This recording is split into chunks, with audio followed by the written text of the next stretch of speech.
Hello, it's Team Jawin. It's Andrew coming here with a discussion on about my opinions on YCS Atlanta, the team event. Now, for those who don't know, the YCS Atlanta this past weekend was a 3v3 tournament, and I think the event was done beautifully. Now, yet again, for those who don't know, a team 3v3 event goes as follows: you have player A, player B, and player C. Sorry, I'm not looking at the camera too much, so ignore the eyes because I look at the screen to make sure I'm doing this right, not the camera. So, anywho, player A fights the other player A on the opposite team. Player B fights the other player B, and the player C plays the other player C. And then you do your one-on-one duels like normal. Best two out of three. Now, the first team to get to win two of their matches wins the duel.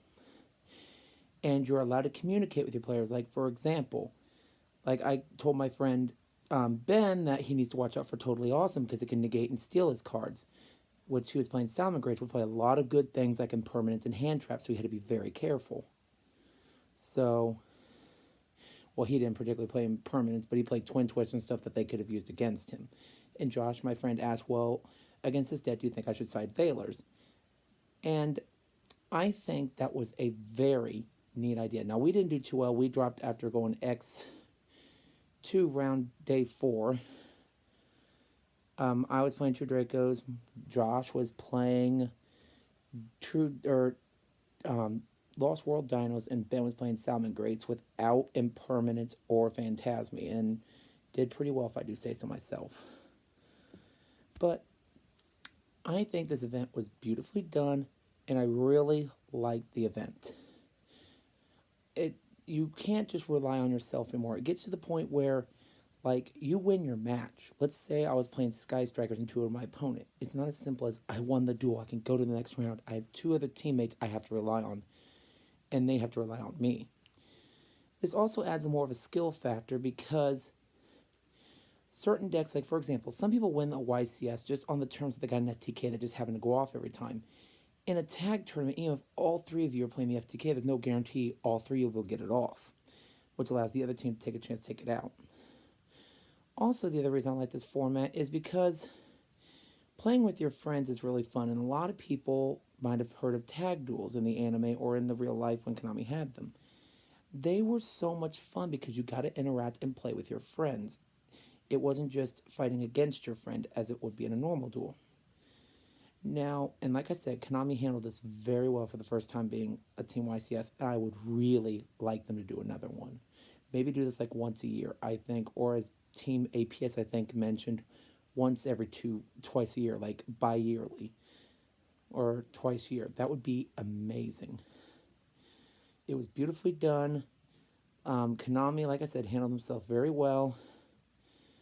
And yeah, and some of the and like another thing I liked, unlike other events I've been to, where sometimes I'll get that opponent that is just outright rude or cold. The people in this tournament seem to be, for the most part, very friendly and willing to handshake and do all that.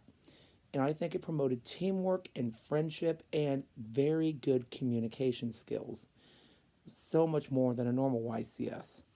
Now, people are saying that there's problems they have with it because no, I like my one-on-one decks and all that. Now, I don't think they should only make single YCSs. There are some skills you can only learn in one-on-one duels, but there are certain skills you can learn in 3v3 duels. It had been a side event for a while, and now that this event went real as a main event, I thought that was very interesting, and we went all the way out to Atlanta to do it. And it was worth the drive, 10 hours approximately, and we had a blast. Now, like I said, we scored out in the main event, but we all did pretty well in the side events. I won the win event, but that's not what we're here for. YCS, Team YCSs, I think, need to happen more often. They communicate, learning skills of communication, and I think it was a really good time. Now, if any of you would like the deck profiles for the deck there, I could probably get those arranged. The Lost World Dino deck went 3-1 as his record that day, only losing to Ultrageist, and got to the finals in one of the regional eliminations for their invite. So it did really well. I could get the deck list for that. You did well, and Salmon Greats for the most part beat most of the decks they ran across. I think he only lost one mirror match. I lost because of a misplay with Impermanence, and miss playing in general. But you know what? I did the best I could, and had a lot of fun. For those that missed out on it, I do or didn't think they'd go because they thought it'd be a horrible experience. I'm really sorry. You missed a really good time. So, yeah, those are my opinions on the the 3v3 duels. I also tonight also putting a deck profile up for a fun deck I've been working on based on an inspiration I got recently. So, for those of you who don't know, recently, a while back, Monster Strike, which is a Japanese app game, got a collaboration with the original Yu-Gi-Oh! And after fighting the Bakura in the event to do stuff, I was really inspired to rebuild the Destiny board deck with Dark Sanctuary, which, like I said, I will definitely be posting that video up tonight for those that want some ideas. Um, like I said, if I had to say other things, put cons to the event was the team thing was that the mats I think were a little annoying how they gave one of each, and like I said, that was just their first event. They wanted to test it out. But I think that if you're going to do a team participation map, make it to identical to all the team members do. Because I heard people complaining among team members there over who got what mat, and that was just not conductive for teamwork at all. I think that the participation mat, like a neat one, would have been the three Signer Dragons, or the Signer Dragons mat with all the 5D's characters on it, who, in theory, in the end, introduced the first team duels. For those that watched 5D's, the WRGP arc was 3v3 teams. Now, it worked a little differently, but the fact is they were the ones that introduced duels like that first. So maybe one with, like, you say Jack and Crow on it, or Team 5Ds on it, would have been a really good mat. Or maybe one with all the god cards on it, like another one. Or maybe even one with the three wicked gods on it. Something like that that showed the unity of teamwork without making each mat unique. But the mats, I'll give you Konami if you're watching this, were beautiful. I just think they need to be the same for every teammate. So that way people don't complain that, oh, my Uriah, the Uriah one's worth 200. I want that one. No, no, no. I like Uriah because no, that needs to stop. But other than that, it was good. I also like the fact that you made the top 64 or 16 or whatever the equivalent map was different from your normal YCS mats with the little steampunk design on it. I love that mat. Kind of wish I could have got me one, but eh. So the fact that they gave each team member a dice was pretty cool. It's like they handled the round smoothly. Now, I think what needs to be done is if these tournaments go on a more regular basis, if they decide to push this event more in the future, they need to put in clear words what constitutes as what you're allowed to communicate and what you're not allowed to communicate. That was probably explained at the event, so if anybody knows exactly what the rules were for that, please put them in the comments below. But the way I couldn't hear very well in the event because people would not stop talking too much, so I couldn't hear what the classed as coaching and what classed as guidance. That needs to be made clear. Also, Konami, I do like that you did a rule with the language barrier, but that should have probably been announced not the day of. That should have probably been up on the event day, like when the page was initially posted. That way, people from other countries, let's say those came from, there were some people that came from, I think some people came from, I can't remember that South American country. I can't remember. I know some came from Mexico. There was a couple people that say they came from Europe to attend this event. And that should have been clear off the bat. When you normally have people come in from other YCSs, usually or at World, sometimes they have translators, and then there's other people that usually don't seem to have a problem with translating issues and all that. But the thing is that they made all English, which I approved of. I should not have a team full of Spanish-speaking people, and I don't know what they're saying because they could be cheating or coaching or whatever. That was beautiful, Konami. So if I had to rate this event a 1 out of 10, 10 being they should replace it completely, which I'm not giving it, or a 1 where it should never be done again, I'd give it a solid 7.5 or to 8.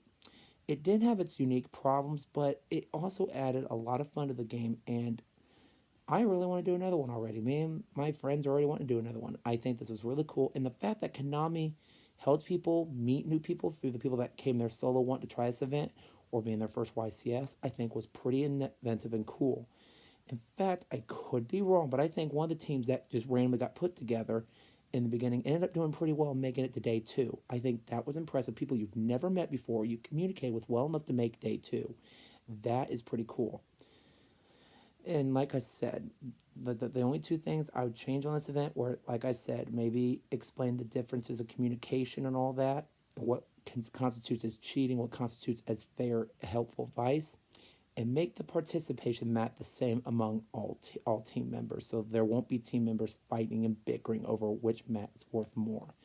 So those were my opinions on YCS Atlanta. I had a lot of good time. Met some Yugi tubers that were pretty cool.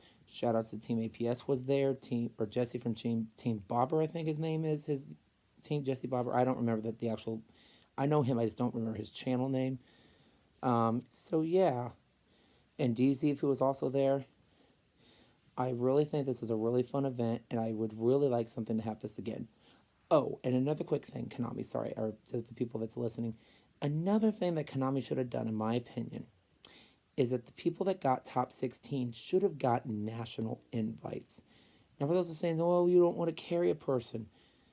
But to be fair, if you're carrying a person, why do they give everybody on the team a PS4 or Switch or game match or prize cards? Things that have monetary value. I can go and sell that PS4 for $400 or $300 easily, or a Switch for 150 cash right there at a GameStop somewhere if it was sealed or whatever. Well, maybe not GameStop, but you get the point. You can't buy and sell national WCQ invites. I think every member on the top 16 teams should have gotten their WCQ invites.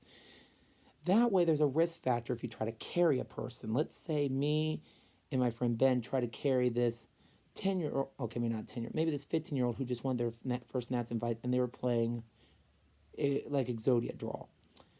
It would give us a risk getting it, but we would get the invite, which would give him the reason to risk being with a team he never heard of. But on the same time, it would increase the risk for us because at the sacrifice of helping somebody, we could lose everything. I think that everybody that top 16 or maybe top 32 teams should have gotten WCQ invites. And for this being a bad event, 550 plus teams was a really great number. I think Konami pretty much did, like I said, a pretty much shoe in the ballpark outside the three things I stayed, and one of them really wasn't that bad. So yeah, those are my takeaways from the Team YCS Atlanta duel. If Konami of America is watching this or Europe, those are my opinions, and you guys did a really good job, and I would like to see more of these with the three changes I mentioned. So those are my takeaways from Team YCS Atlanta. If you guys would like deck profiles from any of the things we played that day, just throw a comment in the section below. We had a Sal Lament Great player, a True Draco player, which isn't really that original, which I have played before, and a True Draco, or a Lost World Dino, my bad. So that'll be it for my first video. Here soon, after I get a couple things done, I will post my Destiny board deck with a twist. So talk to you guys later. Bye.